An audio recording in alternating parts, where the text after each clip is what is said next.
আসসালামু আলাইকুম, সবাই কেমন আছেন? আশা করি সবাই ভালো আছেন। আলহামদুলিল্লাহ আমি মোটামুটি ভালো আছি।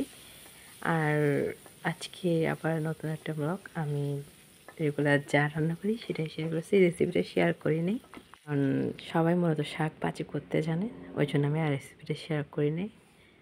তারপর এই মুহূর্তে যারা আমার নতুন ভিউয়ার্স আছেন, যারা দেখতেছেন তাদেরকে বলতেছি, আপনারা ব্লগ দেখতেছেন বাট সাবস্ক্রাইবটা করতেছেন না। আমার চ্যানেলটি সাবস্ক্রাইব করবেন, পাশে থাকা বেল আইকনটি ক্লিক করবেন আর লাইক করবেন যদি ভালো লাগে। লাইকটা ক্লিক করতে ভুলবেন না। যদি অবশ্যই আমি এখানে আহামরি কিছু দিচ্ছি না, জাস্ট আমার পার্সোনাল রেগুলার ব্লগটাই শেয়ার করতেছি। আর হচ্ছে আজকে আমি নিজের হোমমেড হালিমটাও করছি, ওইটাও আপনাদের সাথে শেয়ার করব। এইদিকে আমার শাকটা হয়ে গেছে। আজকে মাছটা মূলত আমি রান্না করেছি সরষা দিয়ে, সরষা বাটা দিয়ে ডিফারেন্টভাবে।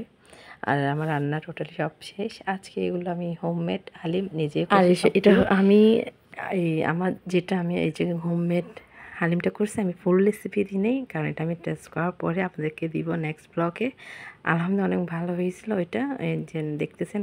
আমি ফুল রেসিপিটা আমি শেয়ার করে নিই, নেক্সট ব্লগে করবো। তো আমার এটা হয়ে আসছে, দেখতে পাচ্ছেন আরও একটু ঘন করে আমি। তারপর আমি এক পাশে চিকেনটাকে কষাই রেখে দিয়েছিলাম।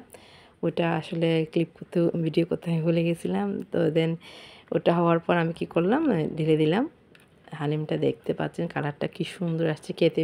সত্যি আমি নিজেও রান্না করি সেটা না, রিভিউটা আমার ভাই বোন যারা খাইছে আহিলে ওদের থেকেই পাবেন। তো এটা হচ্ছে আমার শেষ। ধন্যবাদ দেওয়ার পর দেন আবার বাগার দিয়ে আমি এটাকে নেওয়াই ফেলবো। তো আজকে অনেক কথা বলে ফেলছি, ইনশাল্লাহ নেক্সট ব্লগে আবার দেখা হবে। আমি এখন খুব ছোট করে ব্লগ দিচ্ছি, কারণ বেশি বড় দিলে ভালো লাগবে না জন্য। তো সবাই ভালো থাকবেন এবং সাবস্ক্রাইব করতে বলবেন না, লাইক শেয়ার, অ্যান্ড সবাই ভালো থাকবেন। টিল দেন, আল্লাহ হাফেজ, টেক কেয়ার।